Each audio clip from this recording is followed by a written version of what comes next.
Friends అందరికీ. అందరు ఎట్లా మంచిగా ఉన్నారా? అందరు మంచిగా ఉండాలని నేనైతే మనస్ఫూర్తిగా కోరుకుంటున్నాను. ఈరోజు అయితే పొద్దున్నే లేచి అయితే షాప్కి అయితే వచ్చేసినాను. వారం అవుతుంది షాప్ తీయక. ఎందుకంటే ఈ రేట్లు అయితే ఫుల్ పెరిగినాయి. పోయిన వారమేమో 360 రూపాయలు ఉన్నాయి, ఈ వారమేమో 300 ఉన్నాయి. ఈ రేట్లు పెరిగితే మాత్రం మాకైతే ఫుల్ లాసు. మాకైతే అసలు గిరాకే ఉండదు. ఈ ఎండకు ఏమో 300 అయితే అమ్ముతున్నాను ఈరోజు. నేనైతే బయటికి తిండు ఒకటే బాక్స్ వేయించుకుంటే 4-5 కోళ్ళు అయితే కట్ చేసిన.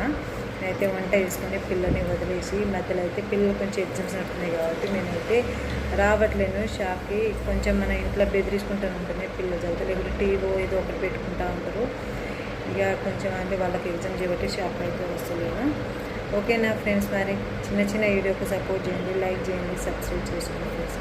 ఈ చికెన్ రేట్ పెరుగుడేమో కానీ మేమైతే ఫుల్ లాస్ అవుతున్నాం. ఇల్లు కిరాయి కట్టుకోవాలి, కూరగాయలు మెయింటెనెన్స్, ఇంట్లో మెయింటెనెన్స్ తీసుకోవాలి, పిల్లల చదువులు తీసుకోవాలి. ఫుల్ అంటే ఫుల్ ఇబ్బంది అవుతుంది ఫ్రెండ్స్.